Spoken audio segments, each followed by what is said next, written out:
kwenye orbit karibu na mwezi katika chombo kile kikubwa walichotoka nacho huku duniani. Tukio hili kubwa katika historia ya sayansi ya anga lilifanikiwa kukamilika siku ya Julai 20 mwaka 1969 majira ya saa 2:17 kwa kufuata Coordinated Universal Time UTC, yaani majira yanayoratibiwa na ulimwengu. Kwa lugha nyepesi tuseme nchi zimetofautiana saa. Wakati huku kunaweza kuwa mchana, kule kunaweza kukawa usiku, na nchi nyingine kukawa jioni, nchi nyingine kukawa asubuhi. Sasa iko saa ambayo inatumika kama ndio wastani wa saa ya dunia nzima. Hiyo inaitwa Coordinated Universal Time.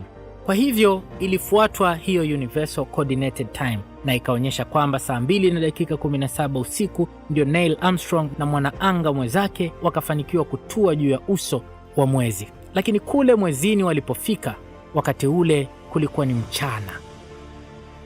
Baada ya masaa 22, feri, kile kichombo kidogo walichoshuka nacho katika uso wa mwezi, wakapanda na kuruka tena kuwarudisha kwenye moduli ya jukwaa ili waingie tena kwenye Apollo 11, chombo kikubwa walichotoka nacho duniani, na sasa waanze safari ya kutoka hapo kurudi tena duniani.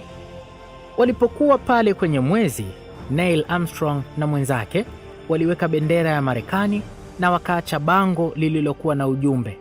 Ulisomeka hivi: hapa wanaume kutoka sayari ya dunia walikanyaga mwezi kwa mara ya kwanza Julai mwaka 1969 baada ya kifo cha Yesu. Tulifika sote hapa kwa amani kwa niaba ya binadamu wote. Huo ndio ujumbe waliouacha Neil Armstrong na mwenzake Buzz pale katika uso wa anga ya dunia. Walituwakilisha sisi kufika pale. Tangia hapo historia ikaandikwa. Mwanasayansi wa anga toka Marekani aitwaye Neil Armstrong ndiye anayefahamika kuwa binadamu wa kwanza kutua katika mwezi katika safari iliyofanywa na wanaanga watatu wa Kimarekani iliyofahamika kama Apollo Moon Mission.